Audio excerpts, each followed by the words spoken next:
कैसे हैं आप सभी लोग। एक बार फिर से स्वागत है आपका हमारे YouTube channel study with Yogesh में। आज आपकी पहली क्लास मोटिवेशनल वीडियो और सेकंड क्लास जो आएगी इवनिंग में उत्तराखंड के करंट अफेयर के आने की पूरी संभावना उस पर रहेगी। ठीक है, दोनों क्लासेस को आपने देखना है, थोड़ा जोश थोड़ा चार्ज भी होते रहना है। ठीक है, ऐसा नहीं कि पढ़ते जाएं होता नहीं, एक मतलब थोड़ा सा अगर एक मोटिवेशन मिल जाए, थोड़ा सा अगर जोश बढ़ जाए पढ़ने में तो चार लग जाते हैं। ये हमेशा आप लोग ध्यान रखना। और ये महसूस भी किया होगा बच्चों, ये सिर्फ आज की कहानी नहीं है, ये आप लगातार महसूस करते रहते होंगे कि 10 दिन 15 दिन 20 दिन में एक मोटिवेशनल वीडियो अगर मिल जाती है तो कहीं ना कहीं आप ये मान के चलिए कि पढ़ने में थोड़ा सा और बेहतर फील आने लगता है। ठीक है, वैसे तो कहना नहीं चाहिए, लेकिन इंसान अब खुद से बड़ा उसका कोई भी मोटिवेशन नहीं होता। ये तो कहने की बात है कि मोटिवेशनल वीडियो, बट लेकिन किसी की कही हुई बातों से क्योंकि हम भी ये फील करते हैं बच्चों, जैसे कोई हमसे सीनियर हो या कोई हमें जिस फील्ड पे हमें बहुत ज़्यादा अनुभव न हो, उस फील्ड पे अगर हम कोई काम करना चाहते हैं तो अगर हमसे सीनियर कोई या जो उस फील्ड पे काम कर चुका है या रह चुका है वो थोड़ा सा अगर उस चीज़ के लिए हमें मोटिवेट कर देते तो हमें भी जो है काम करने में 2 गुना मज़ा आता है। ठीक है, वो किसी भी फील्ड में हो लाइफ के, सिर्फ पढ़ाई के फील्ड पे या जॉब की फील्ड की बात नहीं कर रहा, लाइफ में अदर भी क्या होते हैं जिंदगी में फील्ड होते हैं। ठीक है, देखिए तो मैं ये उम्मीद करता हूँ कि आप लोगों की पढ़ाई वगैरह सही चल रही होगी। और हम लोगों का जो यूट्यूब का परिवार है या हम लोग जिस तरीके से पढ़ रहे हैं, हमारा फोकस एग्जाम कौन सा है? फोकस एग्जाम हमारा है अभी आरओ लोअर पीसीएस और अपर पीसीएस के प्रीलिम्स। ठीक है, इनके प्रीलिम्स ऐसे हमने तैयार करने की हमारे ग्रुप सी के सारे एग्जाम की तैयारी हो जाए। कहने का मतलब हम बढ़ रहे हैं किस ओर? आरओ। ठीक है, देखना ध्यान से समझना इस चीज को, लोअर पीसीएस और अपर पीसीएस, इसके प्रीलिम्स के सिलेबस के अकॉर्डिंग हम अपने आप को आगे लेके चल रहे हैं। और मेन से तो इसका तो होगा ही होगा। ठीक है, ये 2 का तो यूट्यूब पे संभव है, मतलब यूट्यूब वीडियोस के माध्यम से इन दोनों का मेन से संभव है, इसका संभव नहीं होता यूट्यूब पे। ठीक है, क्योंकि ये बहुत लेंथी सिलेबस है, इतना यहाँ पे यूट्यूब पे कराना 2 साल तो लग ही जाएंगे। ठीक है, तो उसके लिए तो ये होगा कि सब्जेक्ट वाइज आपको स्टडी करनी है, वो तो अलग चीज़ है। तो इसके साथ साथ हमारे किस चीज़ की तैयारी हो जाएगी?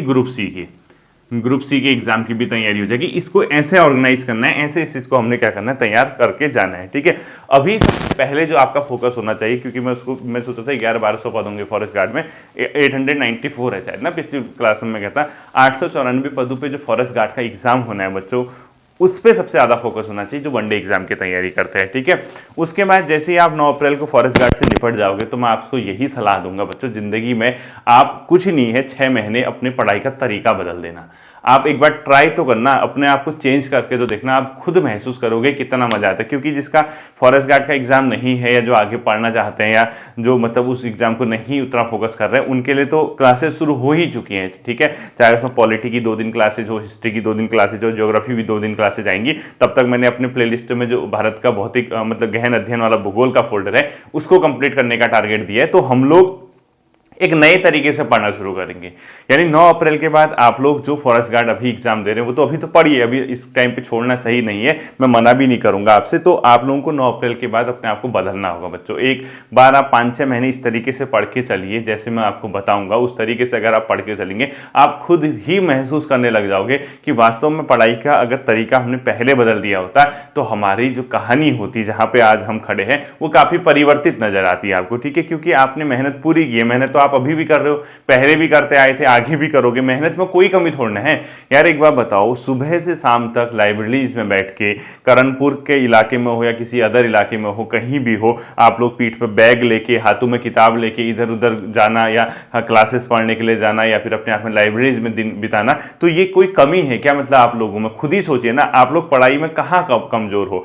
मतलब आप मेहनत पूरी कर रहे हो लेकिन इसका परिणाम नहीं मिल रहा, तो थोड़ा सा कहीं ना कहीं हमें डायरेक्शन को बदलना होगा। परिणाम तो उनको तो मिलता ही है, अब ऐसा नहीं कि जिसका रिजल्ट आएगा या जो फाइनल रूप से सेलेक्ट होगा उनको तो मिल ही रहा है ना, लेकिन कई बच्चे ऐसे हैं वो स्कोर नहीं कर पाते। ठीक है, मैं सिर्फ स्कोर की बात कर रहा, वो लगातार मेहनत कर रहे हैं, 50 नंबर 55 नंबर 60 नंबर से ऊपर उनका स्कोर नहीं हो पाता। तो कहीं ना कहीं ये मान के चलिए हमें इस चीज में परिवर्तन करना होगा। एक बार हम क्यों ना हम बेहतर तरीके से स्टडी को कर लें। 6 माह का समय है, समय उतना ही लगेगा। और मैं आपको इतना बता दे रहा हूं, जब आप एक बार डीप स्टडी करने लग जाएंगे तो आपका ना पूरा का पूरा पेपर समझ के में आ जाएगा। जब आप पेपर देने बैठोगे उसमें फैक्ट तो आपके हैं ही हैं, फैक्ट खुद सोचो ना, तुम लोग कहाँ हो, किस जगह पे हो, तुम खुद यकीन नहीं करोगे। अगर 5-6 महीने तुमने ढंग से स्टडी कर ली या डीप स्टडी कर ली ना, तुम्हें यकीन नहीं होगा कि तुम इतनी जल्दी एग्जाम क्रैक कर लोगे।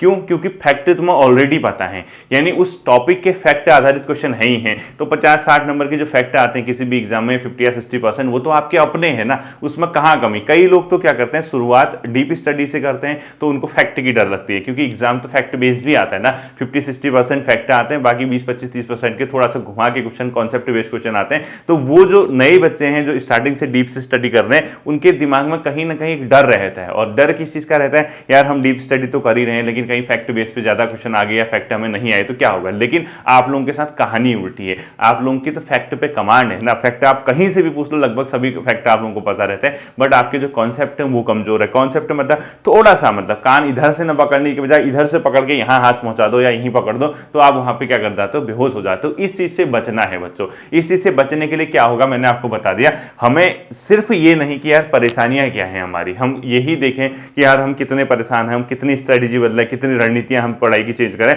हम उस जो हमारी परेशानियां उस पर डिस्कस न करके हम लोग क्या करेंगे, हम उसके समाधान पे बल देंगे, यानी उसका सॉल्यूशन क्या है। चलो इतना समय हो गया, हमने सही तरीके से सही डायरेक्शन में नहीं पढ़ा। मैं ये नहीं कह रहा कि आपने नहीं पढ़ा, आपने क्या किया खुद देखिए ना। एक बार आप घर पे बैठिए, आप एक बार काउंट करना, चलो दिल से पूछना, अपनी अपने अंतरात्मा से पूछना, अपने दिल पे हाथ रख के पूछना, आपने पढ़ाई पूरी की, मेहनत पूरी की, लेकिन उसको अगर आप खंगालोगे ना, आपकी कॉपियों में क्या होंगे पता है, सिर्फ और सिर्फ वन लाइनर। यानी ये आपकी भरमार होगी आपकी। और आपके पास किताबों का कलेक्शन देखना, मैक्सिमम किन किताबों का कलेक्शन होगा, वन लाइनर और ऑब्जेक्टिव क्वेश्चन, इनका कलेक्शन आपके पास ज्यादा होगा। लेकिन आपने कभी इस चीज से मतलब हट के सोचने की नहीं सोची कि यार मैं जितना समय क्योंकि समय बराबर लगेगा, इवन इसमें हार्ड होगा, यानी इसको तैयार करने में आप ज्यादा समय लगाओगे, इसको याद करने की तो कितना टफ होता है बताओ। एक एक क्वेश्चन को याद करोगे, रटते रहोगे, याद करोगे, रटते रहोगे, आखिर कब तक, मतलब आपके दिल भी आपसे कहने लगेगा कि आखिर कब तक मैं वन लाइनर करूं। और इसमें क्या डिफरेंस होता है, अगर आप डीप स्टडी करने लग जाओगे, इसमें क्या होगा मैं आपको बता दे रहा हूं। इसमें अगर आप पढ़ोगे भी ना, सिर्फ और सिर्फ एक बार समझने की बात होती है। यानी अगर आप समझ गए, समझ अगर आपकी डेवलप होगी तो आपके इसके साथ साथ फैक्ट भी तैयार हो जाते हैं। यानी जो डीप स्टडी करता है वो समझ के पढ़ता है, तो फैक्ट उसको याद करने की प्रॉब्लम होती ही नहीं है। मतलब वो कितना घुमा के पूछ ले, कैसे भी कर ले, उसके फैक्ट पे कमांड होती है। क्योंकि देखो मैं आपको बता रहा हूं कॉम्पिटिटिव एग्जाम क्या होते हैं, जैसे कंपटीशन क्या होता है, आप इस चीज को समझना है, ठीक है। कंपटीशन में बच्चों पहले से चीजें निर्धारित की गई हैं, यानी इतिहास के कौन से चैप्टर इंपॉर्टेंट है, कहां से क्वेश्चन पूछे जाते हैं, ये संघ लोक सेवा आयोग के एग्जाम से लेके ग्रुप डी के एग्जाम तक एक निर्धारित चीज है कि इन सेक्शनों से क्वेश्चन पूछा जाता है। इतिहास भी अनावश्यक थोड़ा ना पूछा जाएगा।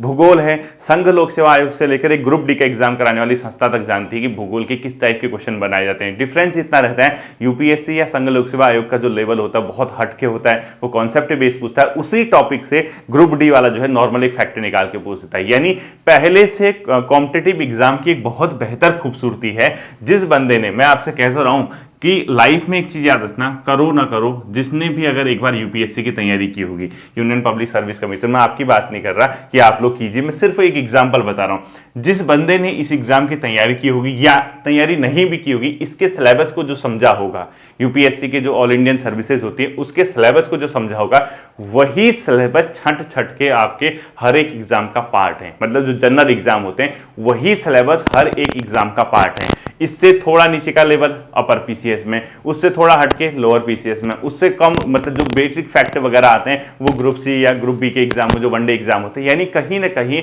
आपका सिलेबस क्या होता है, पहले से निर्धारित होता है। अब जो एग्जाम पेपर सेट करने वाला है, आप जब पेपर देने जाते हो ना, एग्जाम पेपर जो सेट करने वाला है उसके माइंड को जिस बंदे ने रीड किया होगा, यानी कि यार किस तरीके से क्वेश्चन पूछे जा सकते हैं, वो क्या कर जाता है, सिलेक्शन ले लेता है। और हम लोग क्या रीड करते हैं मैं आपको बता दे रहा हूं, मैक्सिमम बच्चे क्या रीड करते हैं, वो ये पढ़ते हैं कि मार्केट में वन लाइनर किताब कौन सी है, मार्केट में ऑब्जेक्टिव किताब कौन सी। वो ये नहीं देखेंगे कि इसका राइटर कौन है।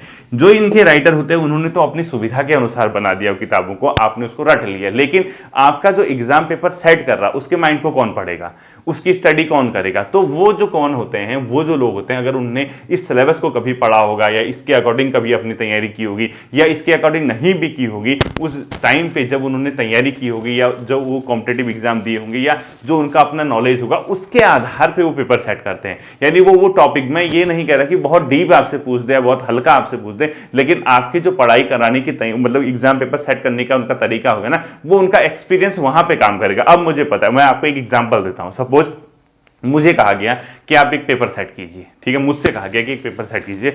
मैं आपको बताता हूं, अगर मुझे ये कहा जाता है कि पेपर सेट कीजिए, अब मैं जानता हूं कि बच्चा यहां क्या पढ़ता है, अधिकांश छात्र यहाँ क्या पढ़ते हैं और यहाँ पे जो तैयारी करने का जो नजरिया है या जो तरीका है वो क्या है मुझे पता है। तो मैं जब पेपर सेट करूंगा मुझे पता है कि सिलेबस क्या हो सकता है, मतलब किस किस जगह से क्वेश्चन पूछे जा सकते हैं, कैसे कैसे पहले से क्वेश्चन रहे हैं, कौन कौन से टॉपिक हाईलाइट रहे, किस चीज में एक बच्चे की सामान्य समझ होनी चाहिए। मैं उसके आधार पे एक बैलेंस पेपर बनाने की कोशिश करूंगा। ये नहीं कि मैं अनावश्यक क्वेश्चन आपको पढ़ा के पेपर में फेल करवाऊं, अनावश्यक क्वेश्चन मैं एग्जामिनेशन हॉल में दूं, ऐसा मेरा कोई इंटेंशन नहीं रहेगा। यदि मैं ये चाहूंगा कि एक बच्चे को, एक तैयारी करने वाले को एक बेसिक चीज, यहाँ की चीजें पता होनी चाहिए, तो ये जो एग्जामिनर का जो माइंड है, माइंड अगर जिस दिन आपने उसका रीड कर लिया तो आपके लिए एग्जाम निकालना बहुत आसान हो जाएगा। और रीड करने की कैपेसिटी कब डेवलप होगी? जब आप इस तरीके से एक बार स्टडी करोगे।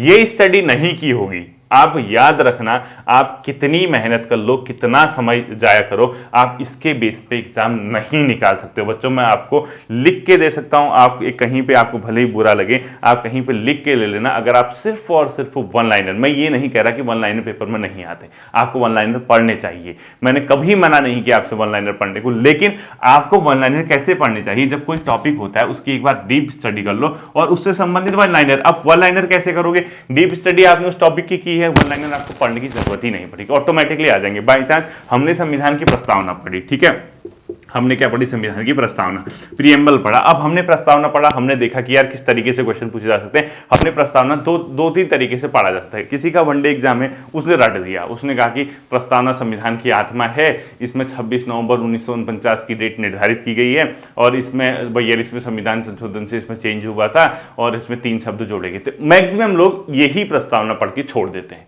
मैक्सिमम लोग, ठीक है। लेकिन जो स्टूडेंट एक बार समझ के पढ़ेगा वो क्या करेगा? वो पूरी प्रस्तावना को ऑब्जर्व करेगा, अच्छे से देखेगा कि उसमें लिखा है कि हम भारत के लोग भारत को एक संपूर्ण प्रभुत्व संपन्न समाजवादी पंथनिरपेक्षता लोकतंत्र गणराज्य बनाने के लिए तथा इसके समस्त नागरिकों को सामाजिक आर्थिक राजनीतिक न्याय विचार अभिव्यक्ति उपासना की स्वतंत्रता, जो 5 प्रकार की स्वतंत्रता है, तो गरिमा वगैरह बंधुत्व को बढ़ाने के लिए, जो इस देश की एकता अखंडता की रक्षा करने के लिए, ये जो सब वर्ड लिखे गए हैं उसने क्या किया? उसको एक बार रीड कर लिया। अब पढ़ने के बाद उसने पूरा ऑब्जर्व किया, उसने देखा न्याय कितने प्रकार का है, स्वतंत्रता कितने प्रकार की है, समानता की कौन सी बात कही गई है, कौन सी डेट उल्लिखित है, उसका क्रम क्या है, संविधान की प्रस्तावना भारत को किस रूप में उल्लिखित किया गया है, उसके कितने भी फैक्टर हो वो सिर्फ एक बार 2 बार प्रस्तावना को रीड करने से बना लेगा।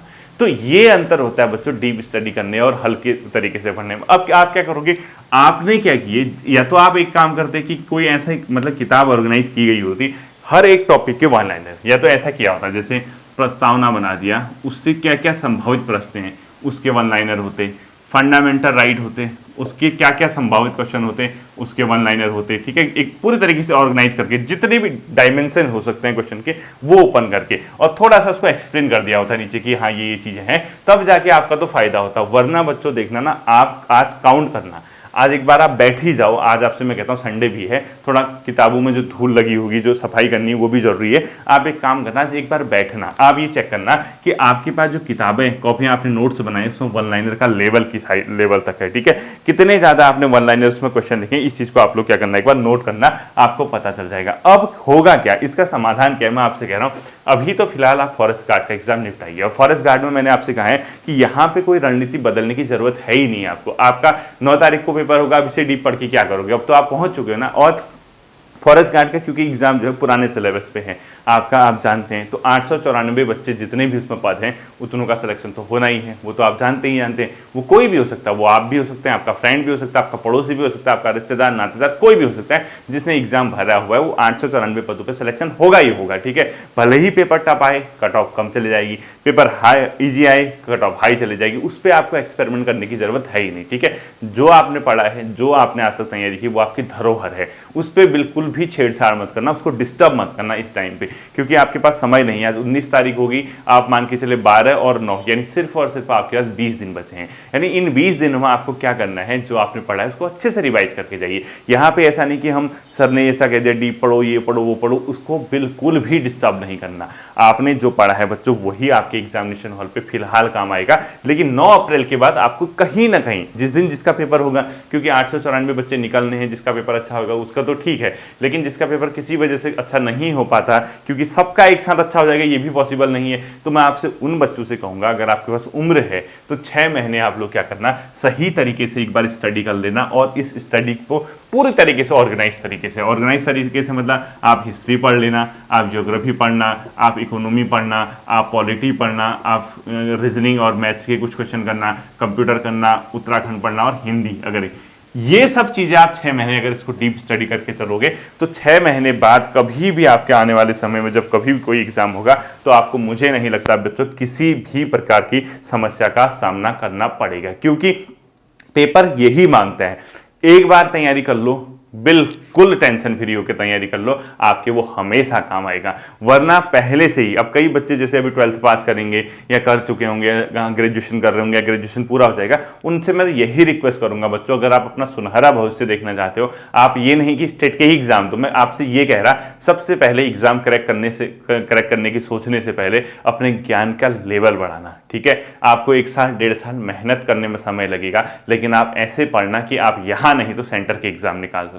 जरूरी नहीं कि आप अपने स्टेट के भरोसे बैठो, अदर स्टेट में भी पद निकलते हैं, अपर पीसीएस वगैरह, लोअर पीसीएस में आप पार्टिसिपेट कर सकते हैं, सेंटर के एग्जाम होते हैं, लेकिन वहां भी अगर आप कॉम्पिटिट करेंगे, वहां भी अगर आप फाइट करेंगे, वो सिर्फ और सिर्फ अपने ज्ञान के बदल करेंगे। यानी आप किसी भी एग्जाम को क्रैक कर सकते हैं, इसके पीछे एक ही शर्त होगी, और वो शर्त होगी कि वो आपके ज्ञान का लेवल क्या है।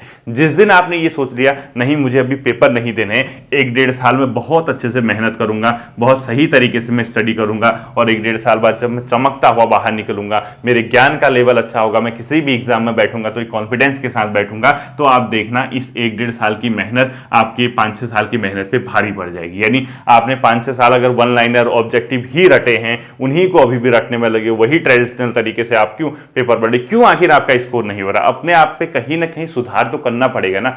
सोचिए ना, स्कोर क्यों नहीं हो रहा आखिर आपका, कहां आपकी कमियां रहेगी? आप मेहनत तो कर ही रहे हो, समय पूरा दे रहे हो, पूरा का पूरा समय आप दे रहे हो, और आपका पेपर भी जब होता है आप जाते भी घर से पूरा तैयार होकर, लेकिन एग्जामिनेशन हॉल पे आपका स्कोर क्यों नहीं हो पाता? वो इसीलिए नहीं हो पाता क्योंकि ये इतने ज्यादा क्वेश्चनों का आपके ऊपर दबाव है, इसको आप रट के जाते हो, और इससे थोड़ा भी इर्द गिर्द क्वेश्चन आ गया, थोड़ा सा 20 का 19-20 कर दिया, तो आप वहां क्वेश्चन में पेन गोला करने में हिम्मत नहीं जुटा पाते हो। ठीक है, तो बच्चों अपनी मेहनत पे पूरा भरोसा करना है। आप ये सोचना है कि हम करके दिखाएंगे, हम चेंज करेंगे खुद को।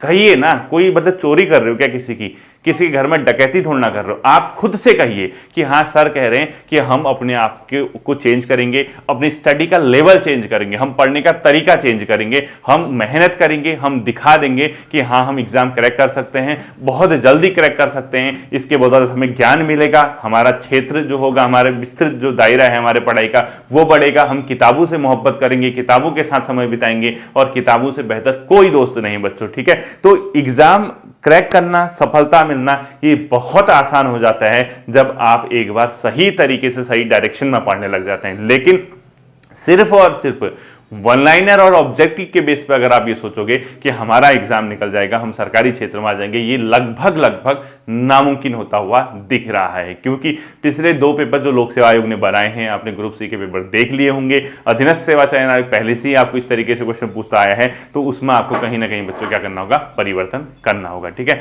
मैं उम्मीद करता हूं मेरी ये बातें समझ आई होंगी। पूरा मोटिवेट रहिए, पूरे तरीके से जी जान लगा दीजिए। 6-7 महीने आपको पढ़ना है, आरओ एआरओ सबसे बढ़िया एग्जाम आपके सामने है, उसके लिए एटलीस्ट कम से कम पढ़ लीजिए। ठीक है, फिर मिलते हैं अगले सेशन पे, अपना ध्यान रखिएगा।